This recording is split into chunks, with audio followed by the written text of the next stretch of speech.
কখনো কখনো জীবনে সাইলেন্ট হয়ে যাওয়ারও প্রয়োজন আছে। বুদ্ধিজীবীরা বলছেন, যখন তোমার কথা কেউ শুনবে না, কেউ তোমাকে গুরুত্ব দেবে না, তখন যেখানে তোমার ভ্যালু থাকবে না, তখন তুমি সাইলেন্ট হয়ে বেরিয়ে আসো। অথবা যখন তোমাকে কেউ কিছু বলছে, উপদেশ দিচ্ছে, তখন সাইলেন্ট হয়ে শোনো।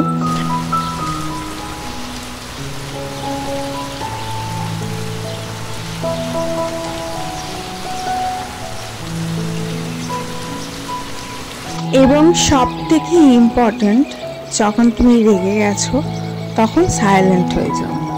রেগে গিয়ে কারুর ওপরে যখন তুমি চিৎকার করবে, তখন তোমার মুখ দিয়ে অবভিয়াসলি অনেক উল্টোপাল্টা বেরোবে। তার থেকে চুপ থাকো, বলবে না এটা নয়, বলো, কিন্তু পরে বলবে।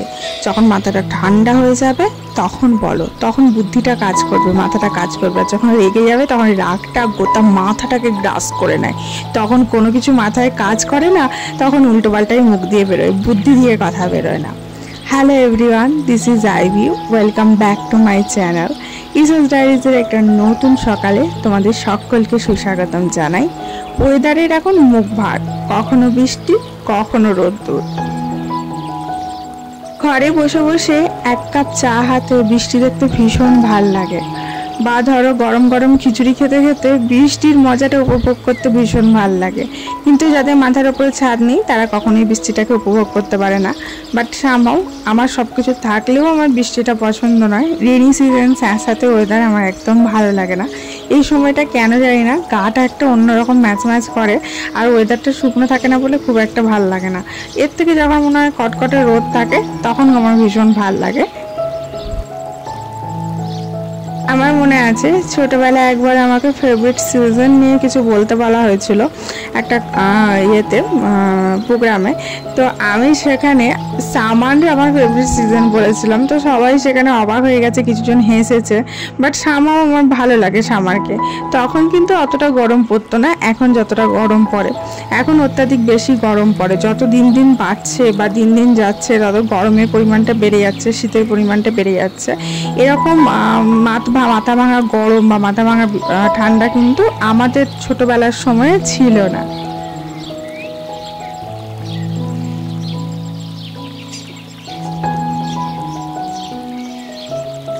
এই সিজনে বাচ্চাদের ভীষণ শরীর খারাপ হচ্ছে, আমার মেয়েরও ভীষণ শরীর খারাপ, প্রচণ্ড জ্বর, মুখে পুরো ঘা হয়ে গেছে, মুখে জিভের চারিদিকটা পুরো ঘা হয়ে গেছে। ডাক্তার দেখালাম, অবভিয়াসলি অ্যান্টিবায়োটিক দিয়েছে। অ্যান্টিবায়োটিক খেয়ে খেয়ে না বাচ্চাদের গ্রোথটাও আটকে যাচ্ছে। ছোটো থেকে এত অ্যান্টিবায়োটিক খেয়েছে আমার মেয়ে শরীর খারাপ থেকে যে কি বলবো। এখন দেখো সেরকম গ্রোথই নেই, অথচ ছোট্টবেলায় স্বাস্থ্য কত ভালো ছিল আমার মেয়ের, দেখলে এবারে গাবলু গুবলু কিউট করা ছিল। এখন যত দিন যাচ্ছে তত রোগা হয়ে যাচ্ছে, শরীরে যতই খাক মাংস লাগছে না, একটা যেন গ্রোথ কোথায় আটকে গেছে। সবই হয়তো অ্যান্টিবায়োটিক্সের সাইড এফেক্ট হতে পারে। যাই হোক, মেয়েটাকে ডাক্তার দেখিয়েছি, অ্যান্টিবায়োটিক চলছে এবং মুখে আমি ওই যে ঘায়ের একটু ওষুধ লাগিয়ে দিলাম, কারণ ওর পুরো চারিদিকে ঘা হয়ে গেছে। এখন আমার ঠাকুমা ফোন করছিল, one of my favourite person in my life. তো ঠাকুমার সাথে এখন একটু কথা বলে নেবো আমি। একটা রিলসের কথা অনুযায়ী যে সময় থাকতে থাকতে মানুষকে মূল্য দিতে শেখো প্রিয়, সেরকমই হচ্ছে আমার ঠাকুমা যখনই ফোন করে আমি চেষ্টা করি ঠাকুমার সাথে 2 মিনিট হলেও কথা বলে নিতে। একটা সময় গিয়ে মানুষের বয়সে এমন দাঁড়ায় যে তার পাশে আর কেউ থাকে না। যেমন ধরো ঠাকুমার এতটা বয়স হয়ে গেছে, তখন না আছে বন্ধু বান্ধব, না আছে ফ্যামিলি মেম্বার। আমরা ছোটরাই যদি তাদের সময় না দিই, তার সাথে কথা না বলি, তাহলে আর কে বলবে। আর তার জন্যই আমি চেষ্টা করি ঠাকুমা সকালে ফোন করুক, দুপুরে ফোন করুক, যখন তখন ফোন করে আমার ঠাকুমা। সকালবেলা ফোন করে, নইলে দুপুরে ফোন করে, নাহলে কখনো কখনো রাত্রেবেলাও ফোন করে। 11টা বাজছে, তখন ঘুম আসছে না ঠাকুমা, আমাকে ফোন করছে। তো আমি চেষ্টা করি সবসময় ঠাকুমার সাথে একটু করে কথা বলে নিতে, কারণ তাদের তো সেই কথা বলার সাথী আমরাই, তাদের বন্ধু আমরাই, ফ্যামিলি আমরাই, আমাদের বাইরে তো আর কেউ নেই। তো তোমারও যে আছে, তোমার মা হোক, বাবা হোক, তোমার ঠাকুমা, দাদু, দিদিমা, যেই আসুক, অনেক সময় দেখেছি আমাদের জেনারেশনের মধ্যে বা আমাদের নেক্সট জেনারেশনের মধ্যে এরকম একটা আবভাব থাকে যে বারবার ফোন করছে, ডিস্টার্ব হচ্ছি। এটা কখনো করবে না, চেষ্টা করবে তোমার সময়ের থেকে 5 মিনিট সময় বার করে তাকে দেওয়ার, তাতে দেখবে সেও ভালো থাকবে এবং তোমারও ভালো লাগবে। যাই হোক, আমার কাছে দূরে যে যেখান থেকে ভিডিওটা দেখছো সবার প্রতি অনুরোধ রইল যে ভিডিওটাকে অবশ্যই একটা ছোট্ট করে লাইক দিয়ে দেবে এবং ভিডিওটাকে একটু শেয়ার করে দেবে বন্ধু বান্ধবের সাথে। তোমার একটু লাইক আর একটু শেয়ারে তোমার কোনো পয়সা কাটবে না, একদম ইটস ফ্রি, অ্যান্ড এটাতে আমার একটু হলেও উপকার লাগবে এবং তোমার প্রতি আমার থাকবে অনেক অনেক ভালোবাসা। আর যারা এখনও পর্যন্ত সাবস্ক্রাইব করোনি ঝটাপট সাবস্ক্রাইব করে নাও এবং পাশে থাকা বেল আইকনটা ক্লিক করতে যেন ভুলো না, তাহলে প্রতিদিন ভিডিও ছাড়ার সঙ্গে সঙ্গে তোমরা দেখে নিতে পারবে এবং আমার লাভাবল বি ফ্যামিলির একজন মেম্বার হয়ে উঠবে। আমাকে একজন কমেন্ট করেছে যে ma'am try to learn car also. Yes, of course আমি চাই কার শিখতে, বাট ওই যে হয় বিয়ের পরে আর বড়রা পাত্তা দেয় না। একটা সময় ছিল আমাদের অবভিয়াসলি লাভ ম্যারেজ, তো আমি কিন্তু আমার বরের বাইক চালাতে পারি, স্কুটি তো চালাতেই পারি, আমাদের ঘরে ছিল, আমার বাপের বাড়িতে ছিল, প্রচুর স্কুটি চালিয়েছি। আর আমার বরের ছিল তখন ফোনিক্স, অনেক আগের কথা বলছি, তখন ওই ফোনিক্স আমি চালিয়েছি, ইভেন অ্যাপাচেটাও চালাবার চেষ্টা করেছি, বাট অ্যাপাচেটা খুব একটা দেয় না আমাকে।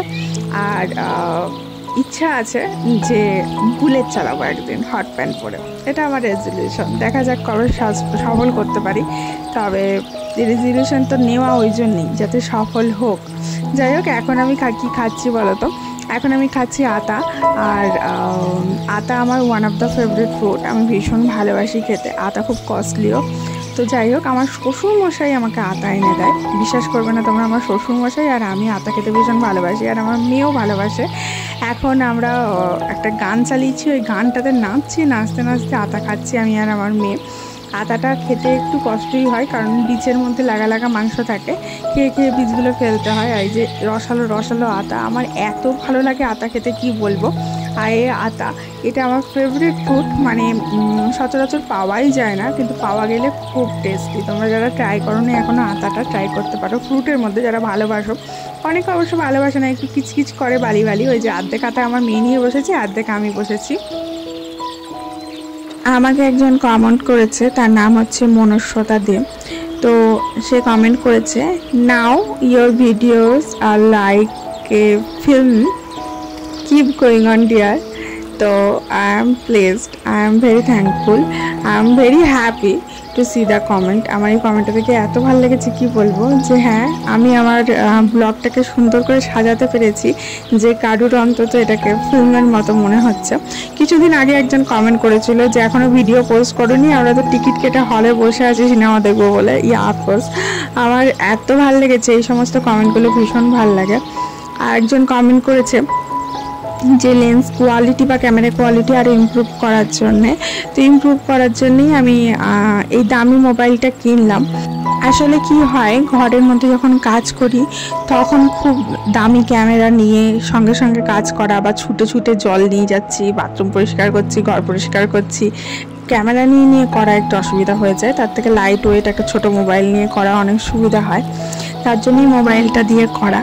তো অফকোর্স যদি তোমাদের ভালোবাসা এবং তোমাদের স্বাদ এরকম আমার সাথে সবসময় থাকে, তো চেষ্টা করবো ভবিষ্যতে আরও ইমপ্রুভ করার, আরও ভালো লাগার।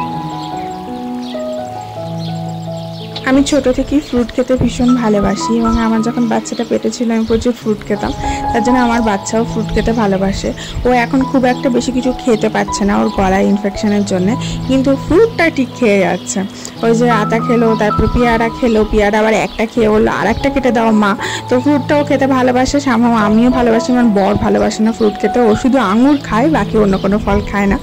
বাট ওকে জোর করে খাইয়ে দিই, আর আমরাও খাই।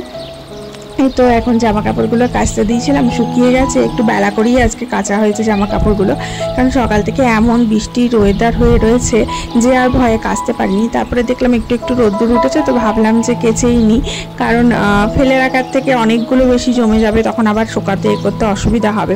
কারণ ওয়াশিং মেশিনে অনেকটা বেশি জিনিস না দিলে খুব ভালো কাচা হয় না। আর যেটা আমি দিচ্ছি, লিকুইড সার্ফ দিচ্ছি, কারেন্ট দিচ্ছি, তো আমি এত চেষ্টা করব যে ততটাই আউটপুট নেবার, তার জন্য যত কিছু ধরে ততটা জিনিস আমি দিয়েই দিই। যেমন ধরো আমার ক্যাপাসিটি হচ্ছে ওয়াশিং মেশিনটা 7 কেজি, তো প্রচুর জামা কাপড় ধরে, মানে সপ্তাহে আমাকে 2বার চালাতে হয়, তার বেশি চালাতে হয় না কো।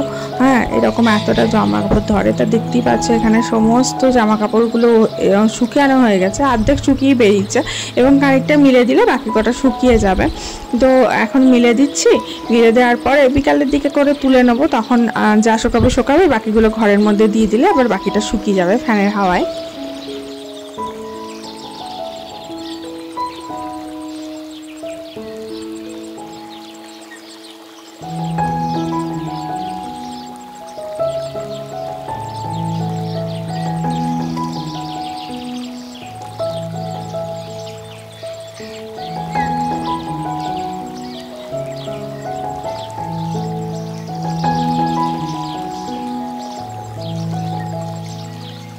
আমরা যখন ছোট ছিলাম তখন কিছু ঘরোয়া উপচার ব্যবহার করতো আমার মায়েরা, যেমন ধরো জিভে ঘা হলে ঘি গরম করে দিত বা ফটকিরি জলে কুলকুচি করতে বলতো, যাতে ঠিক হয়ে যেত।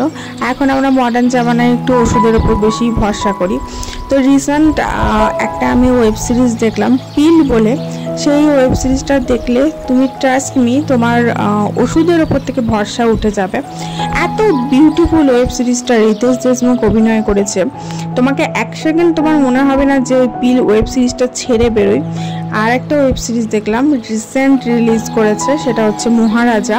বিভৎস সুন্দর একটা ওয়েব সিরিজ। তুমি লাস্টে তুমি সিনেমাটা দেখতে দেখতে বলতে পারবে না যে লাস্টে কি হবে, লাস্টে গিয়ে তুমি টোটালি সারপ্রাইজ হয়ে যাবে যে এইটা হচ্ছে অরিজিনাল স্টোরি, আর তোমার চোখে জল আসতে বাধ্য। তো আমি আজকের দিনে তোমাদের এই দুটো ওয়েব সিরিজ রেকমেন্ড করছি, একটা হচ্ছে পিল রিতেশ দেশমুখের, আর একটা হচ্ছে তোমার মহারাজা, সেটা হচ্ছে বিজয় সেতুপতির ও সাউথের। তো এই দুটো ওয়েব সিরিজ, যারা ওয়েব সিরিজ দেখতে বা সিনেমা দেখতে ভালোবাসো অবশ্যই ট্রাই করো, দেখবে তোমাদের ভীষণ ভীষণ ভালো লাগবে।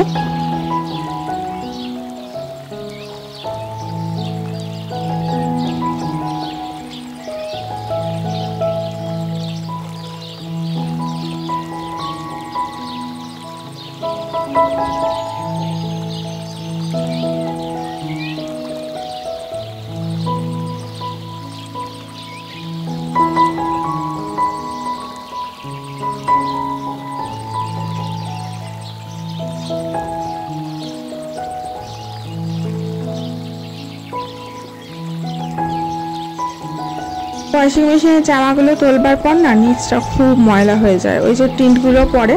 তো ঘরটাকে ঝাঁট দিয়ে নিচ্ছি, ঝাঁট দিয়ে একবারে মুছে নেবো, তাহলে পরিষ্কার হয়ে যাবে।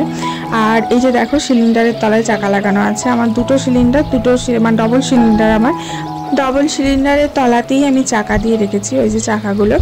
তো ওইগুলোতে দিয়ে রাখলে কি হয়, সিলিন্ডারটা নিয়ে যেতে নিয়ে আসতে খুব সুবিধা হয়, কারণ সবসময় তো আর হাজব্যান্ড ঘরে থাকে না। তো হাজব্যান্ড ধরো সিলিন্ডারটা বুক করে দিল, তো ব্যালকনিতে রাখি আমি সবসময় সিলিন্ডার। তো এটাকে নিয়ে গিয়ে ঘরের একদম বাইরে নিয়ে গিয়ে যখন সিলিন্ডারটা নিই তখন সুবিধা হয়, বা সিলিন্ডার চেঞ্জ করার সময় খুব সুবিধা হয়। আর সিলিন্ডারের যখন আসে তখন কি করি, তলাটা একটু স্প্রে করে দিই, যেগুলো আমি করি সেগুলো বলছি, তাতে আরশোলাটার উপদ্রব কমে যায়। কারণ অনেক সময় না সিলিন্ডার যেখান থেকে আসছে সেখান থেকে আরশোলা ঢুকে আমাদের ঘরে চলে আসে। আমি দেখেছি একবার একটা বড় আরশোলা ঢুকে গেছিলো, তো তার জন্য স্প্রে করে দিই। আর চাকাগুলো তো আমি পরিষ্কার করি, কিছুদিন আগেই একটা চাকা পরিষ্কার করলাম দেখলাম।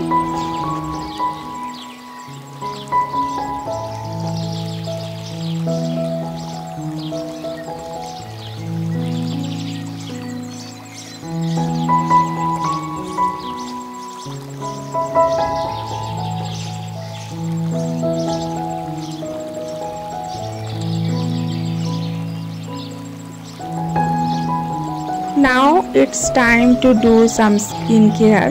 আমাকে একজন কমেন্ট করেছিল যে সাবটাইটেলটা অফ করে দিতে, তো নামটা মনে পড়ছে না এখন। তো সাবটাইটেলটা অফ করি না, তার কারণ হচ্ছে একজন আমাকে বেশ কয়েকজন কমেন্ট করেছে যাতে আমি সাবটাইটেল অন করে রাখি, কারণ আমার এই ভিডিওটা অনেক জায়গা থেকে দেখছে, সাউথ থেকে প্রচুর জন দেখছে, মালয়েশিয়া থেকে দেখছে, দুবাই থেকে দেখছে। হ্যাঁ, তো অনেকেই আছে যারা এই বাংলা ভাষাটা বোঝে না, তার জন্যই সাবটাইটেলটা অন করে রাখা, যাতে তারা অন্তত সাবটাইটেলটা পড়ে বুঝতে পারে যে আমি কি বলতে চাইছি। তাতেও যদি তোমাদের অসুবিধা হয় তাহলে একটা অপশন অলরেডি ইউটিউব প্রোভাইড করে। Top of the right corner you can see the button of CC. If you press CC, then you can see the subtitles. If you press again the CC, then the subtitle is off. Then you can see only the video and you can hear the original sound, but you can't see the subtitles.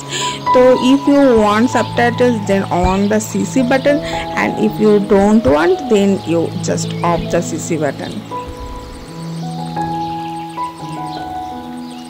এখন ঘরের কাজ মোটামুটি সব complete হয়ে গেছে, আর আমি এখন রান্নাবান্না শেষে আমার গ্যাসটা মুছে নিচ্ছি।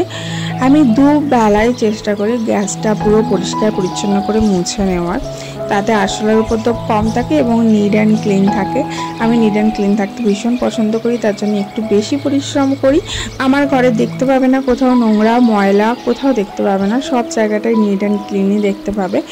আর ক্লিননেস থাকলেই সেখানেই কিন্তু ঈশ্বরের বসবাস হয়।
যদি হয় সুজন, তেঁতুল পাতায় নজন, কথাতেই আছে। তো এই একটা থালার মধ্যেই আমি নিয়ে নিয়েছি কাবাব আর সালাড আর সস, অবভিয়াসলি লাভ চেপে সস রয়েছে, আর একটা চাটনি দিয়েছিল। এগুলো হচ্ছে হাজব্যান্ড মশাই অফিস থেকে আসার সময় নিয়ে এসেছিল। তো আমরা একটু সন্ধ্যাবেলায় স্ন্যাক্সে খাচ্ছি, খুব বেশি নিয়ে আসিনি, অল্পই নিয়ে এসেছিলো। 8 পিস ছিল, 4 পিস নিয়েছি, খেয়ে দেখি ভালো লাগলে আরও 4 পিস নেবো, নাহলে রেখে দেবো। আর এই যে আমার হাজব্যান্ডের দেখো কত আবারও আমি খাইয়ে দিচ্ছি, এরপর আবার মেয়েও খাইয়ে দিচ্ছে।